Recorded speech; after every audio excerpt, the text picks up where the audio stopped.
Hey, Pete. Hey Mia, what's up? We're about to record an episode of Share the Load. Yes, we are. Can you tell us about it? Yeah. Share the Load is a time to reflect on the division of labor within our personal relationships. When it comes to the burden of daily life, how do our evolving views on identity and work determine how we share responsibility? I'm the host, Mia Schachter, and You I'm are. an intimacy coordinator for film, TV, and theater, and a writer and educator in LA. And she's awesome. Oh, thank you. Can I tell you about the Patreon tiers? Why, yes, you can. Let's give our listeners a great ad experience. All right, I'll try. The first tier is $5 a month, which gets you discount codes and early access to my online classes. For $20 a month, you get the same discount codes and early access, plus a month of shout outs to your own product or show or offering, one free intro class, and Share the Load merch, which is TBD, and I haven't decided what it is yet, but it's coming soon. I'm trying to convince her to do cool t-shirts. Yeah, I'm thinking about it.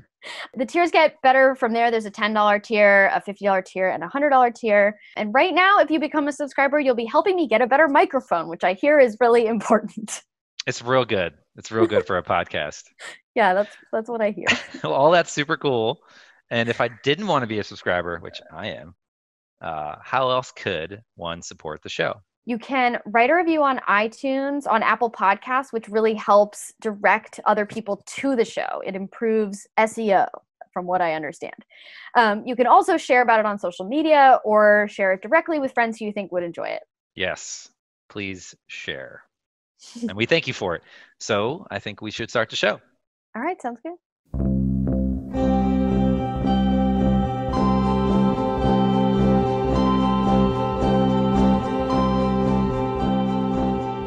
I'm your host, Mia Schachter.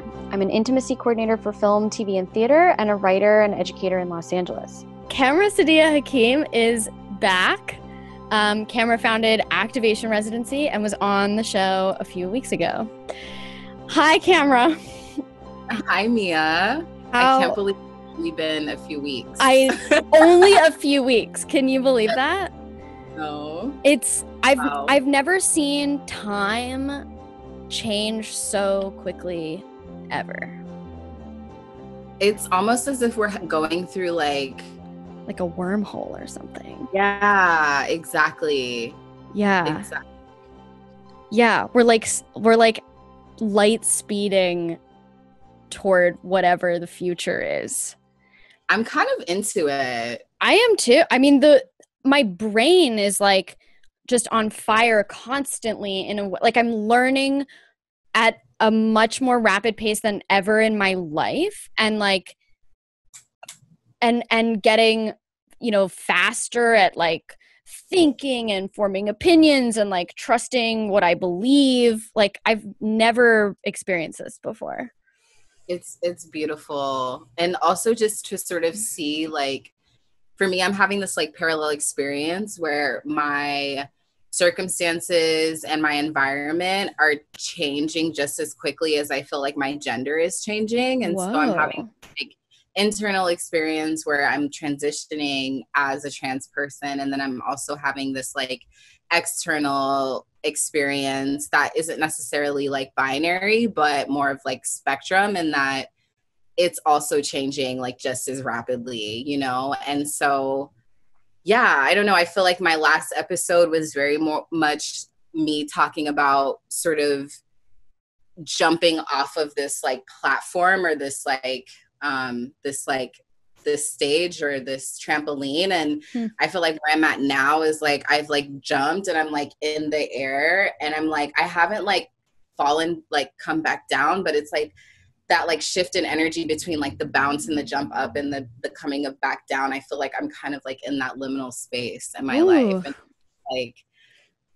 it's beautiful. I'm learning so much, and I feel like the universe is being very gentle with me in my lessons, and instead of me making the mistake and then learning the lesson, the universe is giving me the examples through other people, but then also giving me the information before the mistake happens, so I can arrive at the mistake with the information and avoid making the mistake. And Whoa. So it's weird. It's like a time continuum thing where it's like before I felt like I was like before time, and now I feel like I'm after time. I have been having, like, hearing you say that, I'm like, what? I've been having this recurring thought lately, like, and really heightened in the last couple months that, like, I mean, I've never really believed in linear time, but it has just gotten so much clearer that there is no such thing. Like, everything that is going to exist already exists. Everything that Yeah. did exist is going to exist and exists currently and is in flux. And the way what I love about that visual of you on a trampoline is that if you're just looking at a moment of it, you don't know if you're going up or down. Yes, exactly. Yeah. And that you also, there's like this something, you're like, you might be free falling, but you're in control. Exactly. Yes. Yeah, that's a beautiful image. I know. I'm glad it came to me. Yeah. This is a very loose episode. We're indulging in our vices together today. I'll just say why I wanted to do this again with you.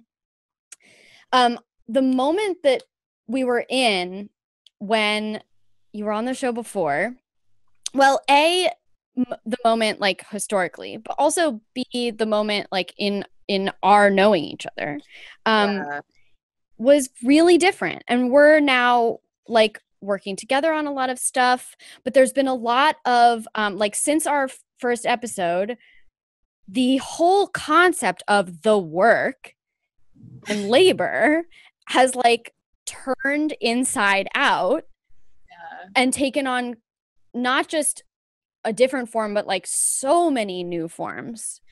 So I wanted to ask you about the work that you're doing and how it has changed, maybe concretely and more kind of, elusively, just kind of whatever you see as like the biggest shifts for you in terms of the labor that you're doing.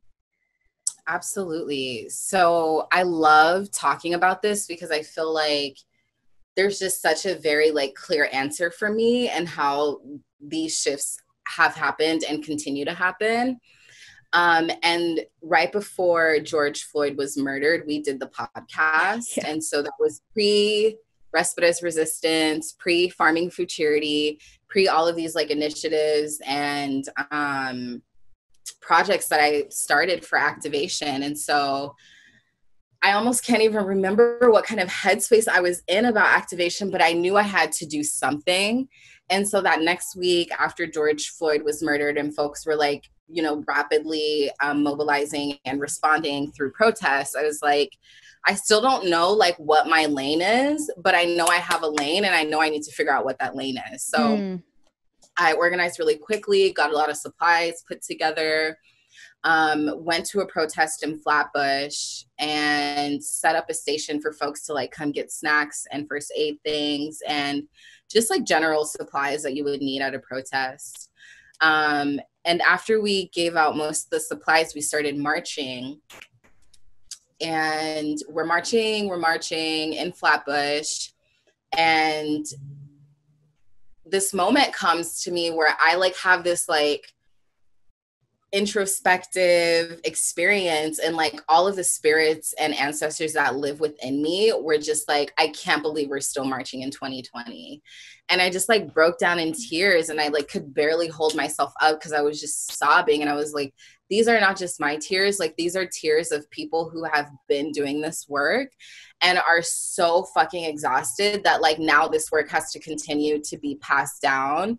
And so like what you were saying about the work and it being flipped on its head and stuff like that is like, I feel like we hardly think about the work that way. And in this like generational way of like, the work that I'm doing now is like work and labor that has already been established and is now being passed on to this body, and this body may be new to the work, but the bodies that did this work before aren't new to it. So they're sad that now this work that was theirs is still work being put into the bodies of the bodies that were inside their bodies before. So I just like, I'm like, oh, the work. But my roommate, like, you know, picked me up by my shoulder and held me through that pain. And then we got to a point where there were helicopters like swerving like really low over the crowd and like just creating this whole spectacle where folks were very confused and like didn't know what to do. And we're just sort of like looking at this NYPD helicopter, like giving it the middle finger and just sort of like distracted by the spectacle. And so my roommate and I went up to the front of the group and we were just like, what is going on? Like, why are we stagnant? Like, the point is to march. It's to continue. It's to like block the roads, like create, you know, like galvanize the people. And so we're like looking at this crowd, just staring at this helicopter, not really having any direction. And then we start yelling at the crowd, like, let's go. Like, we have a march to march. It took like 3 minutes to get the crowd like to understand that we had to keep going. We couldn't just stand here being distracted. Mm-hmm.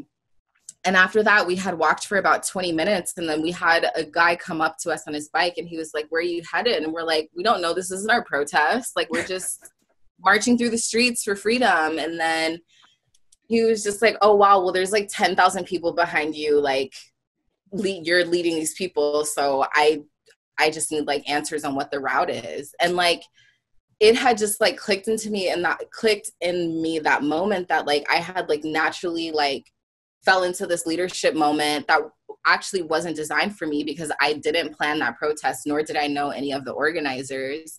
So I was just like, wow, there is like so much need for leadership, and not leadership in the way of like one person, like leadership in a more like horizontal structure where like maybe one person is like designing the vision and like making the hard phone calls and talking to contractors and negotiating budgets.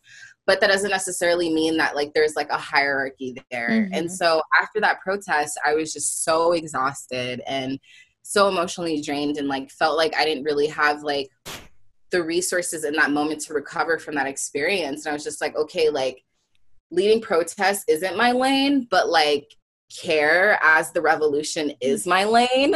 Oh yeah. So that Sunday, I was just like, okay, like this is a huge pivot moment. And like literally within 24 hours, I iterated Respite as Resistance. And I was like, I know I want a program that's dedicated to QT BIPOC.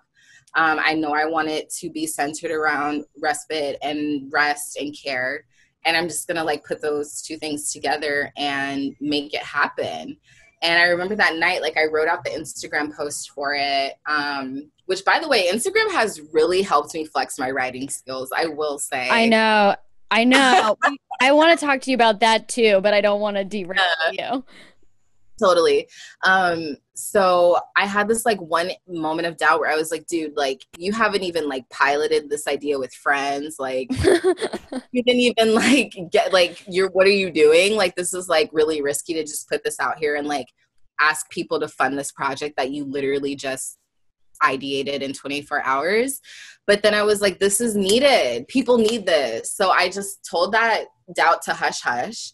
And I put it out. And then 3 weeks later, this program, Respite as Resistance, that's designed for QT BIPOC frontliners who are fighting for freedom from their beds and on the streets to come and rest and learn how to incorporate their relaxation and their care and them getting their needs met into the revolution in order to curb burnout. So one of the biggest things for me in this work that I've learned is that there's a really high suicide rate amongst activists. And it's because most of the narrative around fighting for freedom has been the rah, rah, rah, like fight the power, go hard, like this should be a struggle. And it's just like, okay, but like, what about ease? What about rest? Especially for like the bodies who have yet to rest, you know, the bodies that like die before they even know what rest means. And so I feel like on a like spiritual, generational, like deep in my gut level, like I know that this work is so important. Like it just,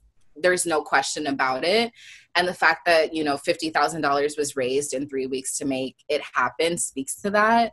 And so I think like basically what I'm saying is like my work has just gotten more refined, and like I know what my lanes are, and my lanes are in dreaming and imagining and like putting my dreams forward, and also allowing other people the freedom to do the same thing. It's like when you see, I know that for a lot of people, like seeing a Black trans person be successful and follow their dreams and envision something and make it happen is like very impactful and life changing. And so while I don't do this work to be inspiring, I do it because it's necessary. I'm glad that folks feel inspired by the work. Yeah. Oh gosh, you said so many things and I took so many notes. Okay. So before, I want to ask, for anyone who's listening who's interested, are there spots left? Respite as Resistance has been fully booked as of now. There may be like a second wave because there is a wait list, but there is still an opportunity for folks to participate in terms of care work. So we're looking for Reiki healers, acupuncturists, talk therapists, massage therapists, and other body workers.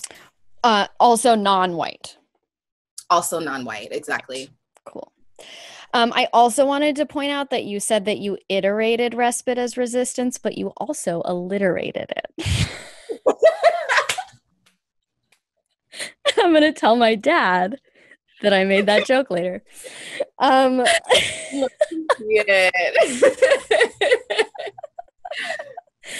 Okay. What you were talking about bodies. Okay, wait. There are two things that I want to say. I said so much. Every time we talk, though, it's like a tree, right? Like we're like, all I need to talk to you is about this one thing that's like just this stick. I'm just like putting it in the ground, and the next thing we know, we're like, where the hell did this go? So that's why I'm taking notes. So one thing you were talking about that your body is fighting the fight that the previous bodies had fought that made your body, and I was thinking that like it's in the fight. Your DNA has already fought this fight from generations ago and like knows how to fight this fight better than anyone before you. And that coupled with, or more than coupled with, multiple things, with like the fact that we're in a pandemic, which for better or for worse, I think that everything that's happening right now at the magnitude that it's happening is because of COVID. And then also with the fact that we have social media. Yep. Period. There's like, I hear these whispers of like, I don't think we're going to come out of this in like a different world than, and I'm like, how are you, how could it not be different? Like, it's not going to be the same. That's the thing. It's already so different. And like any concept of normal, like we're never going back to normal because of the pandemic. So why should anything else have to go back to normal? How could anything else possibly go back to normal?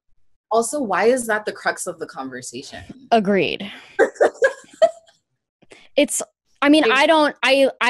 That's like immediately when I like dissociate from somebody because I'm like, this is like not the conversation that I ever want to have. Like, I mean, mental health aside, yeah, like I would not get out of bed, but also like I want to live my life every day in a way that is designing a future that I want to occupy. I'm also like a person who wants to have children, and like nothing's going to stop me from doing that. So if I'm going to do that, like I have to believe, Absolutely. The other thing that when you were talking was about this like horizontal thing, and like where does thing, that's so dismissive, this horizontal concept where like that we still have leaders, and a word that has been used to describe you by people that I now know is visionary. Oh my God, really? Yeah, multiple times. Oh. So I think when you were talking about this idea of like, what does it look like? What is a leader in a horizontal structure? I think it's a visionary. Yeah. I agree. Yeah. Have you seen that social change ecosystem? Yes. I think that's exactly what, yeah. It's so funny. I was talking to, Willie, Willie Norris. Yes. Yeah. So not personally. I was talking to him about it, and this is going to be, the queers are going to love this so much. And I'm so glad that this came up during this episode because it's so fucking cute. But we were talking about it, and I was just like, yeah, I'm a visionary sun, Weaver rising.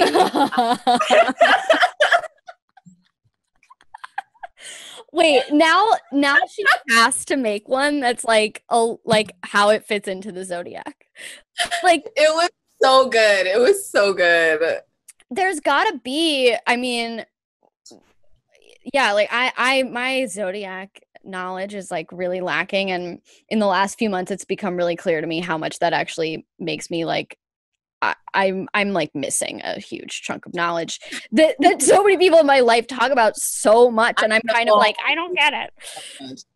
Yeah. So, but there's gotta be like certain signs are like, more on the visionary, some are more nurturers. I mean, like what I do know is that I'm a Cancer, and that I'm like a pretty spot on Cancer in the sense that I'm like a home, like nourishing space. I have a hard shell, but I'm like total putty inside. So yeah, like I would, yeah. So like that's got to be on that fits into that graphic.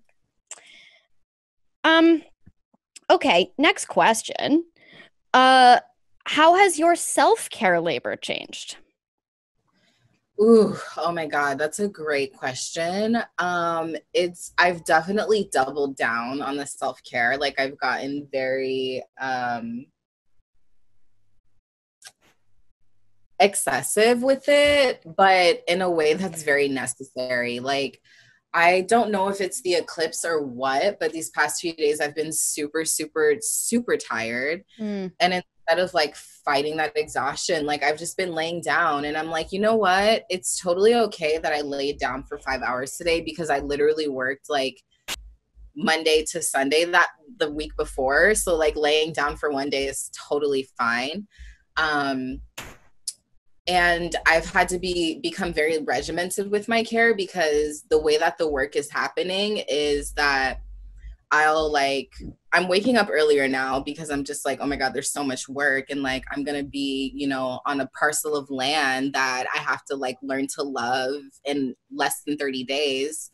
And moving out of my that fast? I know. Yeah. Oh my God. I didn't realize that. That's so exciting. Yeah, well, the thing is, like, one of the promises that I made to myself was that come August 1st, I wouldn't pay rent anymore. And I have like a little bit of money saved up on my own, plus like the money that I've been raising specifically for farming futurity. So instead of spending my money on rent, I'm going to use that money towards the land and the space.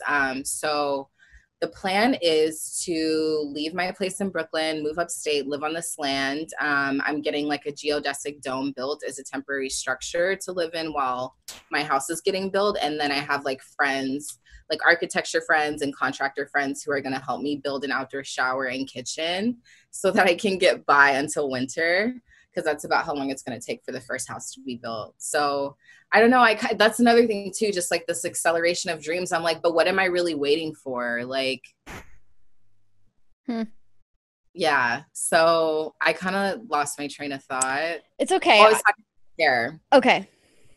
So yeah, I've just had to become more regimented about my care, because I'll spend like 7 hours working really hard on something, and then I'll get really tired and fall asleep at like 4 p.m. and then wake up at 9. And then I'm like, okay, my schedule's all thrown off. So now I have to like cook a good meal, take a bath, lay myself back down. But because I'm such an early riser, I'll wake up like at 6 a.m. and just work. So I feel like I'm taking shifts between like doing the work and caring for myself. It's like work, care, work, care. And that's kind of just been my flow. And I feel like I have to maintain that in order to be sane, because transition is it like makes you like all blah, blah, blah, you know, like so much is going on. So I'm trying to yeah, there's a lot of transitions going on, it sounds like.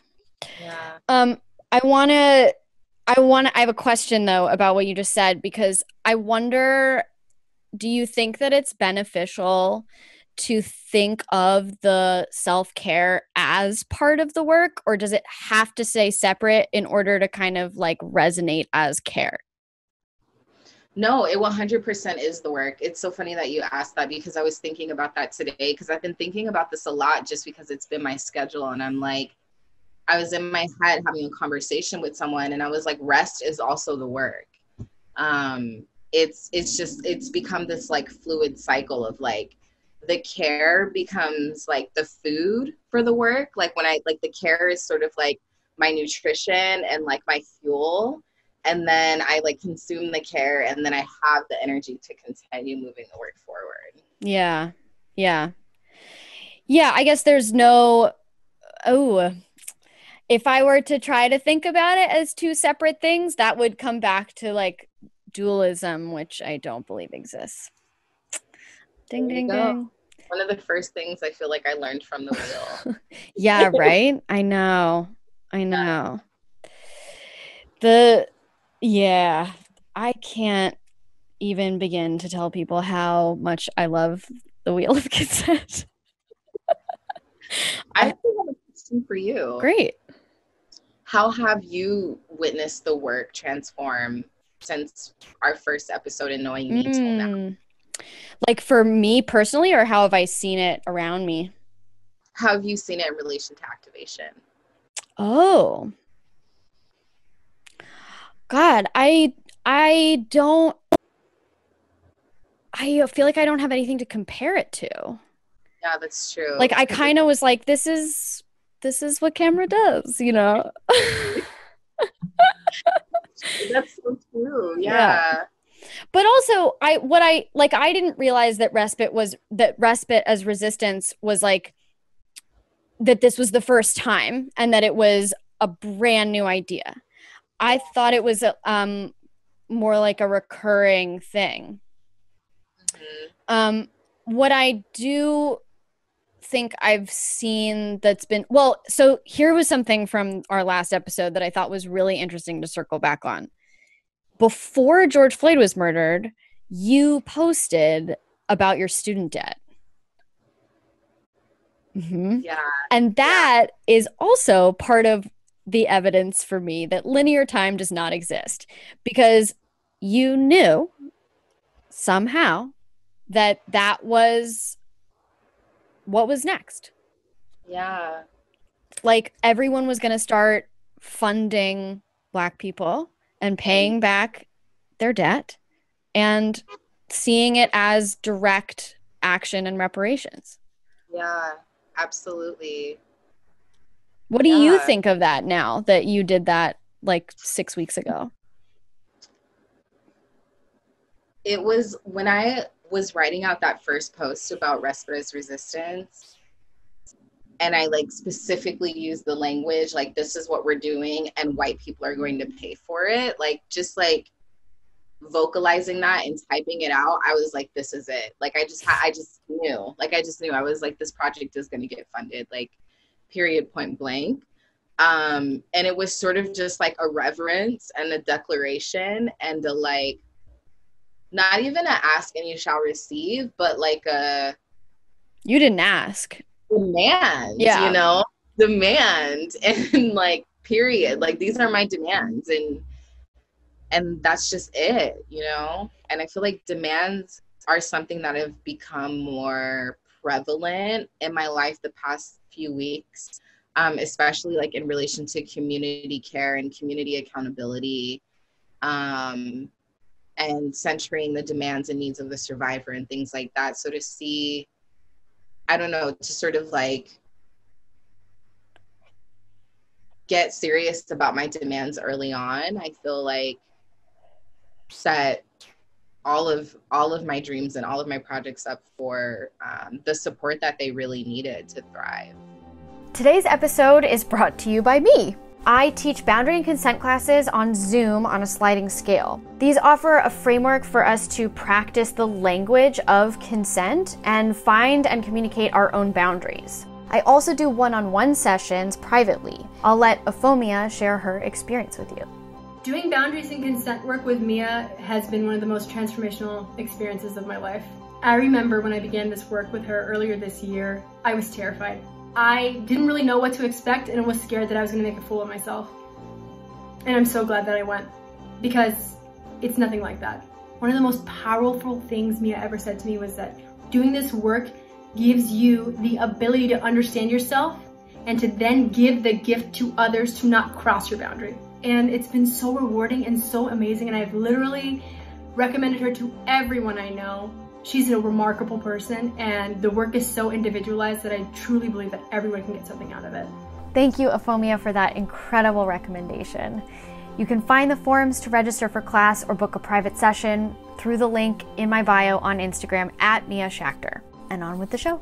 It's making me think of like what we've talked about quite a bit now, this like confidence piece that is like, because it's always, I think about it a little bit like, you know how Michelangelo talked about like he would get a slab of marble and like the people were already in it, and like he would find them basically. And I think they're slaves. I think that they're statues of slaves, if I'm not mistaken. So this idea that like, whoa, I have no idea what I was talking about. What was I saying?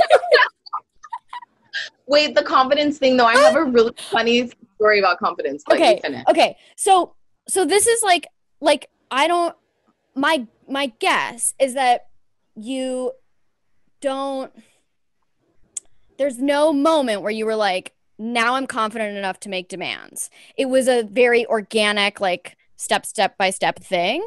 And when you were talking about that, I was thinking about this conversation that you and I have been having that has changed a little bit about confidence, like from class and stuff, and how it's really aspirational, and it's like never something that you're done working on.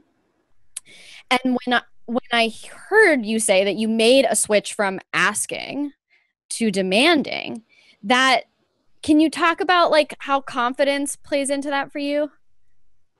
Yeah, I quickly want to tell a story about confidence, because it recently happened and it just like made me, I was just like, wow, like it is a literal, like I feel like confidence is a form of, is like a life force. Yes. And I say that because so somebody that I like and have a crush on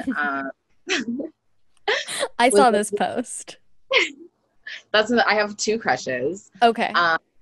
But that's not my other crush. But this crush I'm talking about now was like, can you get tested for COVID so we can kiss? Mm-hmm. And I was, great ask. We'll definitely do that. So I got tested. My results came back negative. And then she came over to my house yesterday and we were just like catching up.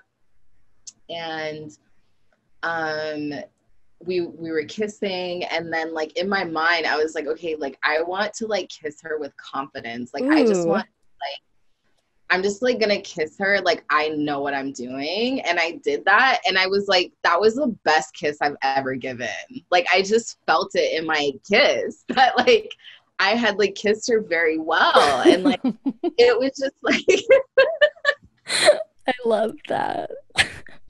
It was just like the feeling of like, it was like confidence had came in and gave me kissing skills. Like, I don't even know how to explain it. Like, I was just like, wow, like I did that. Like my lips were just perfect. Like, and, you know, like juicy and soft. Like it was just the perfect combination of all the things. And I think that like what I'm realizing now too, and even continuing my fundraising and moving from like asking to demanding, is that like,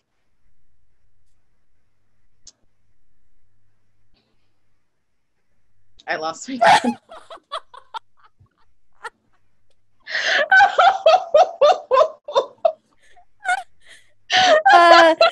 Okay, can I talk about something that you just said and then maybe it'll get you back? Okay.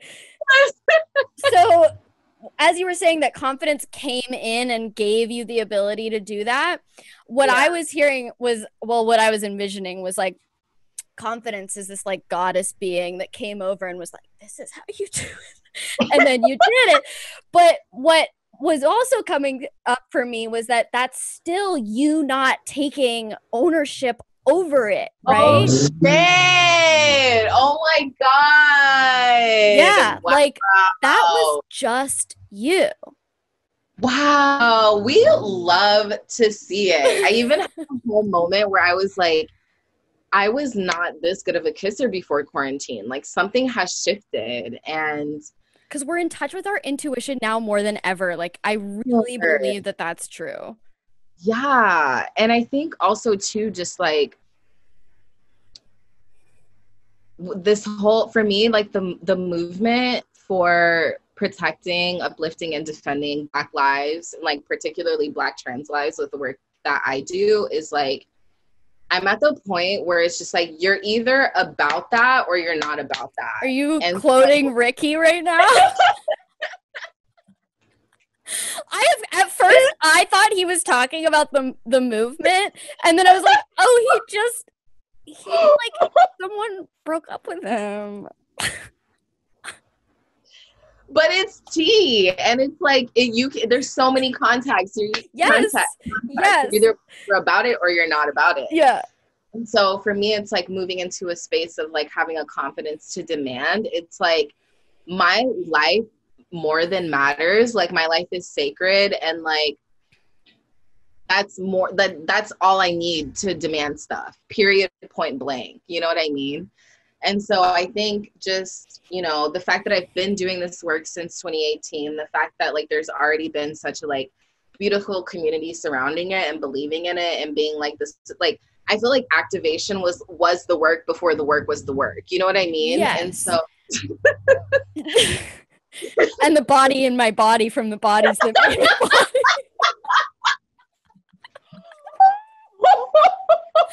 I get it. I love this episode so much already. Like, this is so great. It should always be. This is medicine. It's smoking weed with me.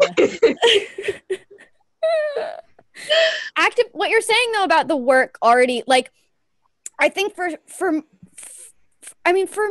I know that there are ways that I can look back in my life and be like, oh, I didn't know that this was the work, but like, that's what this was. Or like, because I did that, I was able to do that other thing. And then I was able to understand that other thing. It's not like George Floyd was murdered and I woke up and was like, racism? That's not what happened. And, you know, like, it's interesting though to think about activation as like the work that you were doing before you knew that it was the work. This idea, this new thing that we're saying, like the work. I mean, it's not new, but it's like really going around right now. Like if you Google trend that, it's like way up. And the work, like capital T, capital W, is now this like new lens that I feel like I've been able to add. You know, I have like the Wheel of Consent is like my main lens, and then I have like whatever other lenses, and then this new lens of like of the work, and feeling like, okay, then I'm committing to this amount of work in this way, this many times a week or this much in a day, and like this being able to kind of look at it as this real thing. Because when we just say like I do work, it's like this ongoing, right, it like fades away, right? Exactly. Whereas now that I think that we're really thinking deeply about what the work is, it also opens it up to all of this personalization, like as you were saying, finding your lane and recognizing that like my work is not the same as your work. And that's how it should be. That is how it should be, especially if you're a communist. So I also had another question for you, and I forgot. Damn it. Something about something else that we were saying. Work. Not about the work.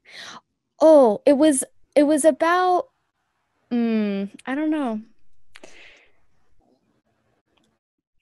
Confidence? Confidence. Yeah. Confidence, assurance. Just like being like, this is going to happen. Like, that's literally all there is to it.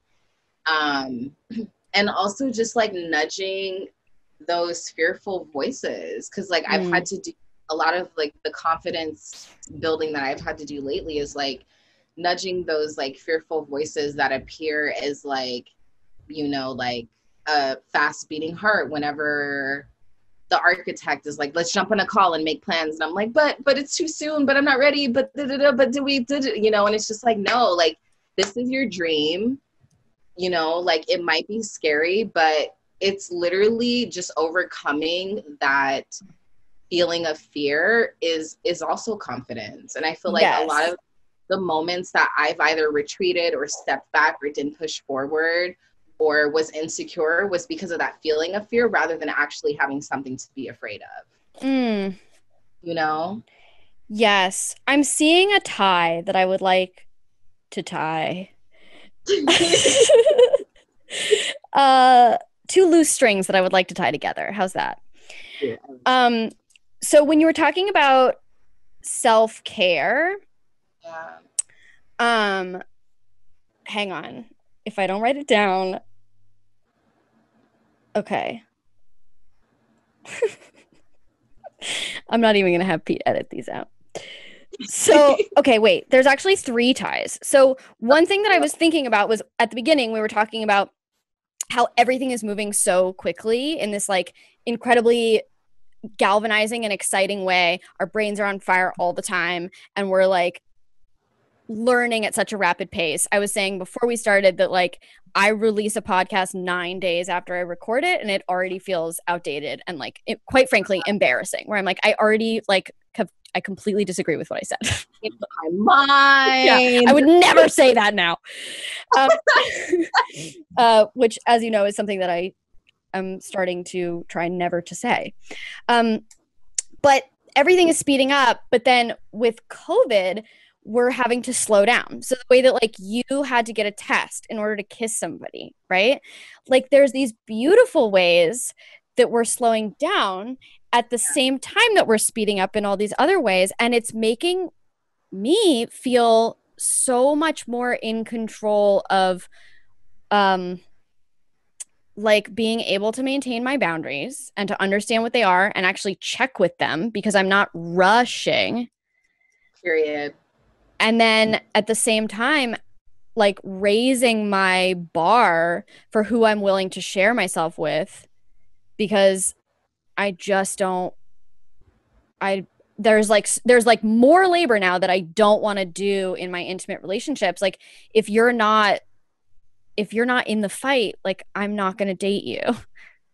Period. There is really no other tea besides that. It's not going to happen. Yeah. Is like, are things moving slower and faster, or are we just abolishing time? I think we're abolishing time. I think so too. Is that because we're in a wormhole? I think it's because like the reality that time is a construct is becoming more prevalent, and also like because there are certain things that we need certain increments of time for. Like, for example, like I need lots of time to rest, but I maybe only need like 4 hours to work. Like, I think that like that alone is breaking down the construct because it's like showing us that like these are more like passages of moments, like rubbing up against each other rather than like calculated instances along a time continuum, you know? Yes.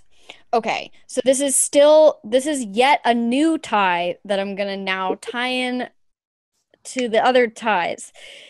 Okay, so when you were talking about self-care, you were talking about like, you weren't really directly talking about it, but I heard a small tinge of like feeling like I'm not being productive if I lie on my bed for 4 hours or whatever. Like maybe just a little bit of like, I could always do more kind of feeling. And well, hey, I mean, I can't stop working. I have tried and I can't. So, but what I've been realizing lately, and I just was actually typing it out today, was all these things that are in it, like about my personality, that I think are about my personality, that are in fact like prescribed by capitalism. So a sense of urgency, productivity, linear time, hierarchies, urgency, like needing to get as much bang for my buck, or like even the way that I was teaching classes until recently was very much like, how much can I pack into an hour? Because I want other people to leave feeling like they got their money's worth, which comes in with the confidence thing, which is like, I need to be confident enough to believe that someone thinks that what I can offer at a reasonable pace in 60 to 75 minutes is worth $15 to $30. Right. The work that I want to do is to be able to like firmly believe that and not get halfway through class and be like, uh-oh, everybody's being really quiet. I don't know if I'm doing a good job today. And then the other tie is this fear around that you're having around moving too fast with farming futurity, which my guess is that there's some way in which capitalism is keeping you in this mindset that you're rushing, that you're not thinking this through enough. What do you think? Also, too, just like that parallel of informing between like the productivity and also the rushing. Yep. It's like, because you can't rush and be productive. Like multitasking, that's another one about capitalism. Like thinking that you can't ever do only one thing. Like even watching TV and being on your phone at the same time. Like you're never doing anything fully, right? So, and then also like the rest too. Like if you're not fully resting, you're not going to feel rested. Exactly. What I'm intuiting in this moment is to call in and sort of like meditate on trust, like trust in myself, trust in the vision, trust in the fact that because I want this, it can and will happen. Yeah. And I feel that I need to do that because I've been so like minutiaed in all of the details of the project that I haven't really been able to take a step back and like really assure myself in all of it. And I'm really glad that you pointed that out because this is something that I don't know. I feel like I do know when you talk about your vision and you're explaining yourself, you're giving the vibe, you're letting people know your process, and then like that was something that you were able to identify like so clearly, and in my speaking about it. Yeah. And I think that what I feel called to in this moment to do is just like acknowledge that that's a reality that I have, like a fear that I have, and also know that like I can also trust the process. Yeah. That trust that you're talking about, like here's a like somewhat trivial example like from my life in this moment. I'm moving out of my parents' house. I saw. Yeah. I love my parents. We get along great.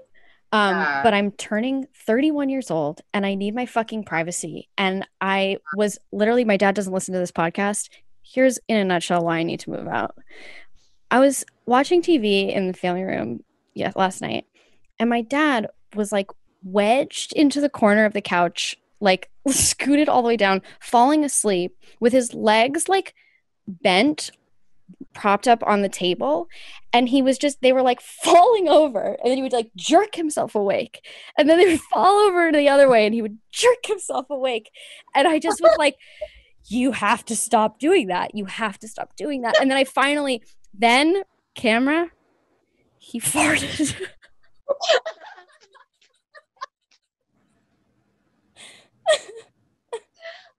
Right. In his sleep. right next to me. And I was like, I just can't. You're like exit stage left. Yeah. Yes. Oh my God. I've been really like torn about it because I'm like, this is so much money to spend that I could not spend. Like, am I being a spoiled brat? Like, oh, I need my privates. But like, I also feel like that's part of my self-care is like understanding that first of all, human touch is not a privilege, it's a right. And that it is necessary for my health, and that there are absolutely safe ways for us to do that. You can get a COVID test. You can create a small pod of people who are all holding each other accountable, who only see very limited other people, so that if anyone in any of your outer circles gets this thing, everyone can be informed. Like, there are ways that we now need to make this sustainable. And like, one of the ways for me to do that is to begin to allow myself to be touched by other people. Yeah. Like, I think that believing that is not a necessary thing is like puritanical bullshit. Yeah. So I'm moving out, but I vocalize that. Yeah, thanks. But I found an apartment. I found this amazing apartment yesterday that's like right at the ceiling of my budget, but it's like by far the best one I've seen. And like really good for how much it is, but like a little more than I wish I was spending. But my dad came into my room yesterday and was like, I just want to talk to you about your finances. Like, I don't know what your finances look like, blah, blah, blah, down that rabbit hole. Like, you're welcome to stay here as long as you want. And I was like, I am going to trust that I can figure this out. Yeah. I am scrappy. Like, I have actually seen that proven time and time again, and like never quite so much as it was proven in the last 4 months. I'm resourceful. Like, these are things that I am confident about in myself. I make things work. Like, I know that about myself, and I will make this work. And I think like living in the fear that I will fail, or that it's a huge risk, or that I'm doing something wrong, and that what? Being alive is a risk. Yeah, being alive is a risk. 100%. Yeah. I mean, yeah, it's like a leap that I have to take, but I love what you're talking about like trusting in yourself. And that's a lesson that I learn over and over and over again. And every time I like falter and I'm like, I don't know what I'm going to do, like we're in a global pandemic, like I'm just not going to work until shows are back up. And then like, of course I'm going to work. I'm me. Like, if I thought for a second, like, how does Mia handle this situation? Like, I did it. Right. Exactly. I'm so happy for you. Thank you. Like, I really, I mean, a lot of my friends that I'm sort of, staying in touch with are expressing like shifts in their environment, in their circumstances, in their process. And I personally feel like all of it is really for growth. Yeah. So yeah. Yeah. I've started to really feel like I can't keep doing what I've been doing, like with the commitment that I've been doing it from my parents' house. I just feel like I have to like build my own life, But what you also made me think of, I'm glad that I remembered this, was like, I've long had this theory that I haven't like fully articulated. Maybe you can help me. That like the things that we want the things that we want because they're within reach. And because I think that if they weren't within reach, we wouldn't even be attracted to them. Like, they wouldn't even be appealing to us. Right. Like, not everybody, not just anybody would be like, I'm going to farm, right? Like, that's something that Really. Yeah, like that you were like, that's what I want to do. Yeah. And it's possible because you want it. Yeah. I mean, I've seen that like crop up in like other areas in my life, and I wonder if you've seen things like that too. Yeah, I don't know. I guess I do know. I'm really trying to unlearn saying that. It's an apology. It really is. It really is. Could you ask the question in another way? Yeah. Are there ways that you've well, here, why don't I give like another example that cool. might make you, yeah. So like, again, this is kind of like a just daily example, not that it happens daily, but it's like a mundane example of how this has happened to me. When I have been at school in my life, kind of and like singled out people where I'm like, I kind of want to be that person's friend. Like, I think that they're cool and I want to be their friend. When I get to know them, we become great friends. And there was like something about them that was attractive to me. And that's why I wanted it in the first place. Mm-hmm. And the way that I'm trying to use that as like a tool moving forward is to remind myself that if I want something, it's because it's possible. Right. So like if I want to buy a house, that's because that's a reasonable desire. Right. Not because it's like this like lofty, impossible thing. Yeah, I agree with that. And I also feel like what's recently changed in my moving through the world and being alive is that I've shifted from focusing on like the inherent struggle that I've experienced as a poor, Black trans person, and have like this, like, fuck the state. I don't care about the state. I don't know her name. I literally, like, she can do what she needs to do. Like, that's just not my moment. And I have so much respect for folks who like work day in and day out to change policy and to flip things on its head and to like seek justice that way. But I know that my shift in focus has been towards creating literal worlds, like emerging worlds that I can not only live in but thrive in and feel pleasure in, and like worlds where like my pleasure is centered and safe. And so I think that shift from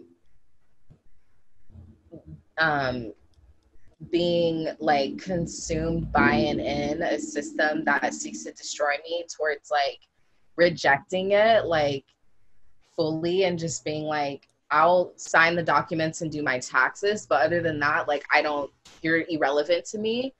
And just sort of shifting my focus on like building a world from the ground up while exhausting, I feel like has allowed those things that maybe used to feel impossible more within reach. Yeah. Yeah. Yeah, that's beautiful. I feel like we should wind this down. Close this container. I'll ask you a variation on my closing question. Since I last saw you, what have you read, seen, talked about? Who have you talked to that you would say has like changed how you are thinking now? Yeah, that's a good question. So the first thing is that I have seen a lot of public and private accountability processes in between the last time I was on this podcast and now. And some of them I've been like directly involved in and some of them I've just observed. And I think some of the biggest lessons that I've learned is that like, while accountability can be scary, it exists to find the root of the harm and pull it up so it doesn't happen again. And I had a recent experience where someone who I'm friends with was involved in perpetuating harm and then the folks who were harmed called me in to be accountable for my friend. And like my initial reaction was like to cry, because I was like, oh my God, like I'm complicit and I'm afraid and they're gonna cancel me. But then once I like got over all of that fear and just realized that they just like wanted to talk and like had a few demands, like I was just like, oh, okay, this is great, this is easy, like I can do that, you know?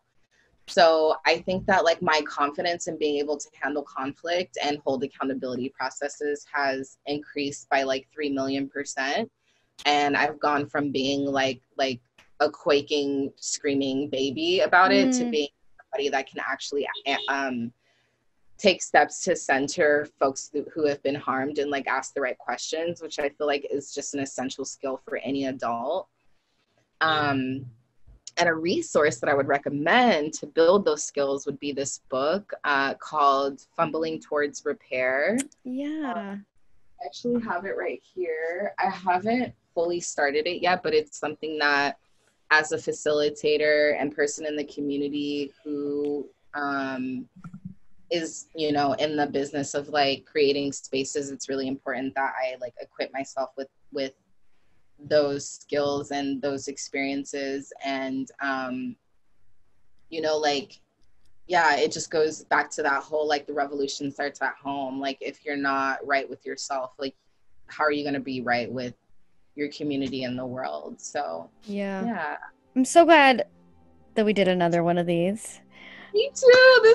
This was juicy. Yeah, there's a lot of stuff to chew on in here. I know. And it was fun and funny and like playful. Chef's besito. Yeah. Can you tell people where they can find you? Absolutely. So I have my personal work on my website, babyking.me.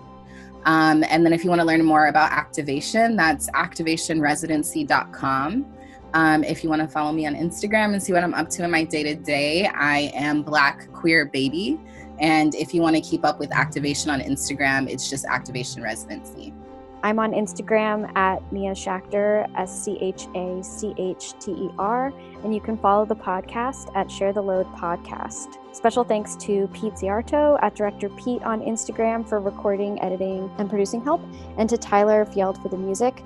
You can reach me at podcast@sharetheloadinc.com with questions or comments. If you find these episodes enriching or educational, please consider becoming a member at patreon.com/sharetheload. Okay. Bye, everyone. Bye. Thanks, Kamra.